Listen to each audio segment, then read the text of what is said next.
आज के इस वीडियो में हम बात करेंगे स्टॉक मार्केट के ऊपर कि स्टॉक मार्केट होता क्या है। काफी लोगों का रिक्वेस्ट आया, काफी लोगों ने पूछा कि सर आप टेक्निकल्स शेयर करते हो, रोज चार्ट के ऊपर, निफ्टी के ऊपर बातें करते हो, क्यों ना आप एक सीरीज बनाओ जिसमें आप सिखाओ basic to advance stock market कैसे किया जाता है। जिन्हें नहीं पता, जिन्होंने फ्रेश एंट्री ली है उनके लिए, और प्लस जिन्हें पता है थोड़ा बहुत, ताकि उनका थोड़ा रिवीजन हो जाए, और प्लस उसी के साथ साथ उन्हें कुछ नए कॉन्सेप्ट सीखने को पता चले जो शायद उन्हें नहीं पता थे। तो सबसे पहले बात करेंगे बेसिक स्टॉक मार्केट क्या होता है। लोगों को समझ में नहीं आता जब मैं कहता हूं कि स्टॉक खरीदना है, शेयर खरीदना है, वो होता क्या है, उसे समझते हैं सबसे पहले कि स्टॉक मार्केट होता क्या है। उससे पहले अगर आप ये वीडियो पहली बार देख रहे हो, चैनल पे पहली बार आए हो, तो नीचे सब्सक्राइब का बटन आपको दिख रहा होगा, आप उसे क्लिक कर सकते हो। बेल आइकन नहीं दबाया तो बेल आइकन को भी दबा सकते हो, और वीडियो को शेयर नहीं किया है तो अपने फ्रेंड्स के साथ शेयर कर सकते हो, और फाइनेंशियल लिटरेसी और इंडिया में बढ़ा सकते हो। अब बात करते हैं स्टॉक मार्केट के बारे में। स्टॉक मार्केट होता क्या है। काफी सारे लोगों को डाउट होता है शेयर मार्केट मतलब वो पुराने जो चलते आ रहे हैं। देखिए, सबसे पहली बात तो ये वही लोग कहते हैं स्टॉक मार्केट एक गैम्बलिंग की जगह है, सट्टेबाजी है और कुछ नहीं है, खेल है। ये उनके माइंडसेट में है जिन्होंने या तो इन्वेस्ट नहीं किया है, या तो ट्रेड नहीं किया है, या उनके थ्रू इन्होंने सुना है जिन्होंने ट्रेड किया है, जिन्हें कुछ पता नहीं था, किसी ने कुछ कह दिया ये खरीद लो तो उन्होंने ये खरीद लिया, अब उसकी प्राइस नीचे जा चुकी है तो उसने ये कह दिया कि भाई फालतू जगह है, यहाँ पे तो पैसे डूबते हैं। तो फिर वो चलती आ रही है बातें, और लोगों को फिर लगता है कि बस शेयर मार्केट अच्छा नहीं है, रिस्क बहुत ज्यादा है।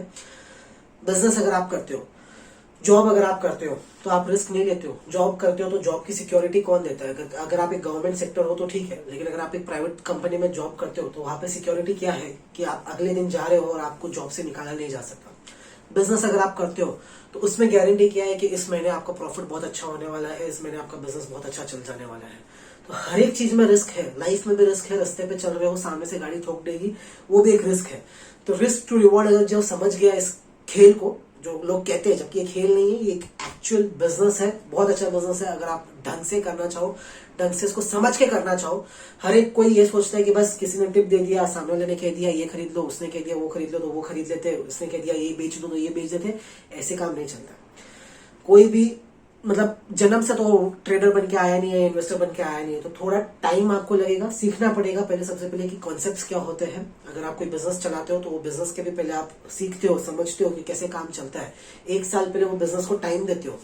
फिर अगर आपका बिजनेस ग्रो नहीं कर रहा तो जाके आप उस बिजनेस को डिसकंटिन्यू करते हो। टाइम देते हो ना किसी भी चीज को। कोई अगर आप नया जॉब कर रहे हो तो उसमें भी आप एटलीस्ट 6 महीना 1 साल वेट करोगे, देखोगे कि जॉब इन्वायरमेंट कैसा है, क्या मुझे जम रहा है, नहीं जम रहा है।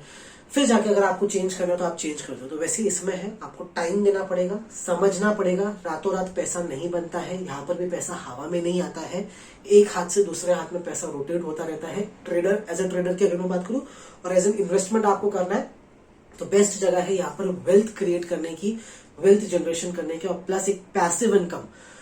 जैसे कि आजकल काफी ज्यादा फेमस हो रखा है, सभी सुनते होंगे कि पैसिव इनकम होना काफी ज्यादा इंपॉर्टेंट है। आपकी जो नॉर्मल इनकम है उसके अलावा एक साइड इनकम होना काफी ज्यादा इंपॉर्टेंट है, वरना फिर आपका जो फाइनेंशियल फ्रीडम है, वेल्थ क्रिएशन है, वो पॉसिबल नहीं हो पाता।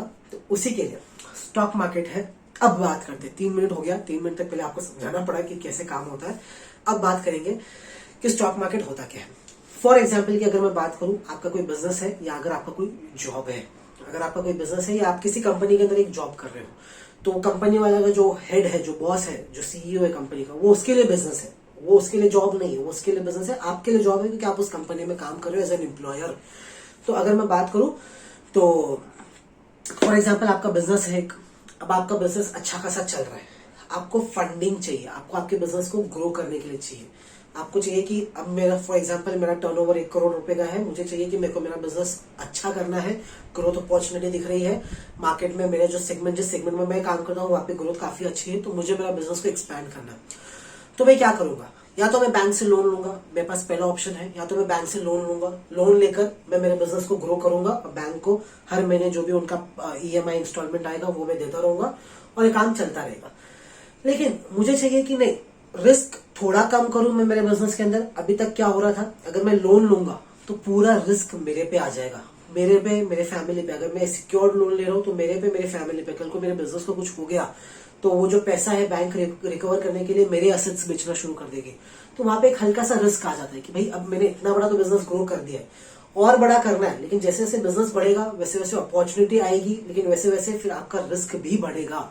आपको बड़े बड़े ट्रांजैक्शंस करने पड़ेंगे, आपके बिजनेस के अंदर डील्स बड़ी बड़ी होगी, जिसमें एक रिस्क बढ़ जाती है कि कल को अगर जाके कुछ भी बैकफायर करता है आपके बिजनेस के अंदर, तो फिर शायद थोड़ा सा रिस्क बढ़ सकता है, क्योंकि बैंक तो पैसा लेगी, बैंक तो पैसा छोड़ना ही नहीं अगर आपने लोन लिया तो। सेकेंड ऑप्शन आता है कि आप लोगों के द्वारा फंडिंग उठा सकते हो। एक प्राइवेटली अगर बहुत छोटे स्केल पे उठाना है, 5 करोड़ 10 करोड़ उठाना है, अगर आपके फैमिली मेंबर्स हैं उनके थ्रू आप फंडिंग उठा सकते हो, जिसे प्राइवेट इक्विटी कहते हैं, जहाँ पे जब आप प्राइवेटली कुछ लिमिटेड लोगों के अंदर ही अपने जो कंपनी के पार्ट्स है, उस जो शेयर्स है उनको आप ट्रांसफर करते हो और पैसे उठाते हो। सेकेंड ऑप्शन आता है पब्लिक के द्वारा ओपनली स्टॉक मार्केट में आते हो, अपना बिजनेस का आईपीओ लेके आते हो कि भाई मेरे पास ये बिजनेस है, मेरा ये ट्रैक रिकॉर्ड है, मैं इतने अच्छे से मैं मेरी कंपनी को ग्रो कर रहा हूँ, ये कुछ मेरे फाइनेंशियल है कंपनी के, मुझे कंपनी को और ग्रो करना है तो मुझे पैसे की और जरूरत है। या तो मेरी कंपनी बहुत बड़ी हो चुकी है तो मेरे पास लोन काफी ज्यादा है, क्योंकि ऑलरेडी मैंने किसी के लोन के थ्रू ही काम किया होगा। कोई भी बिजनेस पूरे अपने पैसे से बनना बहुत मुश्किल होता है, तो आपने कोई लोन लिया होगा, या तो वो आपको लोन चुकाना है, इसके लिए आप लोगों से पैसे उठा रहे हो, या तो आपको आपकी कंपनी के अंदर री इन्वेस्ट करके और बिजनेस को बड़ा करना है, इसके लिए आप कंपनी से लोगों से पैसे ले रहे हो कि भाई मुझे पैसे दो, मैं आपको मेरी कंपनी की हिस्सेदारी दूंगा। अब जब सामने वाले से आप पैसे ले रहे हो तो सामने वाला फोकट में तो आपको पैसे देने वाला नहीं है। सामने वाला क्या कर रहा है, वो आपकी कंपनी को, वो आपके बिजनेस को एनालाइज करेगा, पहले देखेगा कि भाई क्या रिकॉर्ड है, मैनेजमेंट कौन है, क्या बिजनेस मॉडल है, क्या ग्रोथ अपॉर्चुनिटी है कि नहीं उस बिजनेस के अंदर, स्कोप क्या है, उस सब चीजों को समझेगा। उसके बाद आपका जो पहला आईपीओ आता है उसको आईपीओ कहते हैं, इनिशियल पब्लिक ऑफर। इनिशियल यानी फर्स्ट टाइम आप आपके जो शेयर्स है वो मार्केट में ला रहे हो, वो पब्लिक के लिए ला रहे हो, उसके लिए उसको आईपीओ कहते हैं, इनिशियल पब्लिक ऑफर। जहां पे जो कंपनी है या तो वो फ्रेश शेयर्स इशू करती है, जिससे प्रमोटर की हिस्से ऑटोमेटिकली कम हो जाते हैं। फॉर एग्जाम्पल की अगर मैं बात करूं, मेरे पास मेरी कंपनी का 100% पूरा हिस्सा है, लेकिन अगर मेरे को आईपीओ लेके आना तो मेरे पास एक तो ऑप्शन है कि मैं मेरा फ्रेश इशू लेके आऊं। फ्रेश इशू यानी जहां पर कंपनी, मैं मेरे शेयर्स नहीं बेचने वाला, एज अ प्रमोटर मैं मेरे शेयर्स नहीं देने वाला, मेरी 100% हिस्सेदारी है, लेकिन कंपनी 10% और फ्रेश शेयर्स इशू कर देगी, तो मेरी जो हिस्सेदारी है वो ऑटोमेटिकली कम हो जाएगी। या सेकंड ऑप्शन ये होता है कि मेरी हिस्सेदारी मैं बेच दूं कि भाई मेरे पास 100% मेरी कंपनी का है, मेरे को सिर्फ 90% रखना है, या मिनिमम 75% होता है 3 साल के अंदर, लेकिन फॉर एग्जांपल मेरे को 90% रखना है, 10% मेरे को पब्लिक को दे देना है, उसके बदले मेरे को कंपनी से पैसे उठा लेने, उसके बदले मेरे को पब्लिक से पैसे उठा लेने।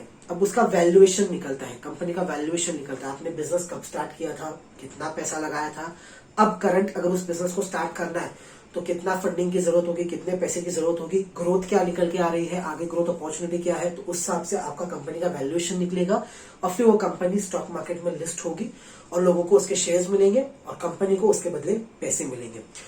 तो सिंपल ऐसा ही होता है। जितनी भी कंपनी आप देखोगे स्टॉक मार्केट के अंदर, A to Z जितनी भी कंपनी है सभी का प्रोसेस सेम होता है।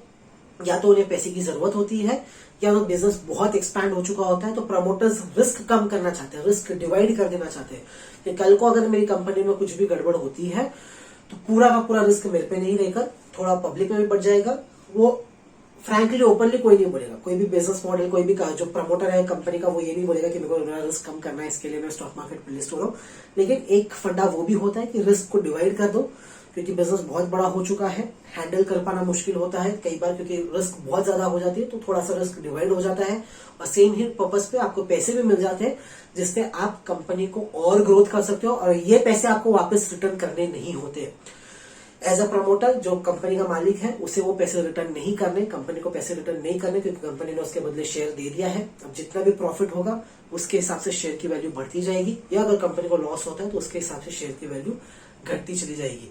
तो ये सिंपल फंडा होता है। तो स्टॉक मार्केट में जितनी भी कंपनी लिस्टेड है वो हर एक बिजनेसेस है। तो जब भी आप इन्वेस्ट करो स्टॉक मार्केट के अंदर, तो एक प्रो टिप ये रहेगी कि इनिशियली जो नए हैं, जिन्हें पता है, उनके लिए तो ये वीडियो काफी बोरिंग हो रहा होगा कि भाई ये सब हमें पता है, क्या पता है। लेकिन जो पहली बार इन्वेस्ट करने वाले हैं, जो पहली बार स्टार्ट करने वाले हैं, उनके लिए एक प्रो टिप ये रहेगी कि कम से कम उस ही कंपनी में इन्वेस्ट करो। स्टार्टिंग के 2 से 3 साल कम से कम उसी कंपनी में इन्वेस्ट करो जिसका बिजनेस मॉडल आप समझ सको। फॉर एग्जाम्पल, मुझे टेक्नोलॉजी थोड़ा समझ में आता है, मुझे बैंकिंग थोड़ा समझ में आता है, तो मैं मेजरली अगर फ्रेश इन्वेस्टमेंट पहली बार अगर मैं स्टॉक मार्केट में आ रहा हूं तो मैं उन्हीं कंपनीज में इन्वेस्ट करूंगा, आईटी कंपनीज में इन्वेस्ट करूंगा, टीसीएस हो गया, इन्फोसिस हो गया, HCL टेक हो गया, इन कंपनीज में, क्योंकि इनका मॉडल मेरे को समझ में आता है। इनको मैं ट्रैक कर सकता हूँ। या तो मैं बैंक्स में इन्वेस्ट करूंगा, HDFC bank, ICICI bank, Kotak bank, इन बैंक्स में इन्वेस्ट करूंगा क्योंकि मुझे थोड़ा फाइनेंशियल समझ में आता है। तो स्टार्टिंग में 1-2 साल जब आप फ्रेश इन्वेस्टमेंट कर रहे हो उस टाइम पर कोशिश यही करो कि जो बिजनेस मॉडल आपको समझ में आवे, जिस बिजनेस मॉडल को आप एनालाइज कर पाओ, जिस पे ट्रैक कर पाओ कि कल को अगर फॉर एग्जांपल उस पर्टिकुलर इंडस्ट्री के अंदर कुछ प्रॉब्लम आ रही है तो आपको समझ में आता है कि हाँ ये प्रॉब्लम एक्चुअल में एक प्रॉब्लम है, ये एक शॉर्ट टर्म पेन है, ये एक अच्छा मौका है। शॉर्ट टर्म पेन है तो उसका मतलब शेयर की वैल्यू गिर चुकी होगी, तो वो एक अच्छा मौका है खरीदने के लिए, या वो प्रॉब्लम एक्चुअली में बहुत बड़ी प्रॉब्लम है तो अब मुझे उस कंपनी से एग्जिट कर लेना चाहिए, इस पर्टिकुलर इंडस्ट्री से मुझे एग्जिट कर लेना चाहिए। तो उन्हीं कंपनीज में इन्वेस्ट करो स्टार्टिंग में, जिस पे आप समझ सको, जिसको आप ट्रैक कर सको, ताकि एटलीस्ट आपको पता रहे जिसमें आप इन्वेस्ट किए हो, जिसमें आप पैसा लगाए हो, कन्विक्शन आपकी बनी रहे कि हाँ कंपनी में कोई प्रॉब्लम नहीं है, बिजनेस मॉडल में कोई प्रॉब्लम नहीं है, शॉर्ट टर्म पेन्स आते जाते रहेंगे, इसकी वजह से जब भी शेयर की वैल्यू नीचे मिले तो मैं और बाय कर सकूं। ये नहीं कि डर के कारण कि शेयर की वैल्यू गिर गई मेरे खरीदने के बाद मैं बेच के निकल जाऊं, या 10 लोगों को देखता रहूं या पूछता रहूं कि भाई इसकी वैल्यू कब बढ़ेगी, इसका ये कब होगा। तो ये तो बेसिक था स्टॉक मार्केट के बारे में। आगे हम थोड़ा और डिटेल में बात करेंगे, ट्रेडर्स के लिए भी बात करेंगे। काफी सारे जो हमारे सब्सक्राइबर्स है वो ट्रेडर्स है जो डेली ट्रेड करते हैं मार्केट के अंदर, ट्रेड कैसे किया जाता है उसके ऊपर भी हम चर्चा करेंगे। अलग अलग तरीके, अलग अलग स्ट्रैटेजीज के ऊपर हम डिस्कस करेंगे, और हर एक के लिए क्या ट्रेडिंग मनी है कि नहीं उसके ऊपर भी हम डिस्कस करेंगे। वीडियो इन्फॉर्मेटिव लगाओ, थोड़ा सा लंबा हो गया, वीडियो को लाइक कीजिएगा, चैनल को सब्सक्राइब नहीं किया तो चैनल को भी सब्सक्राइब कर सकते।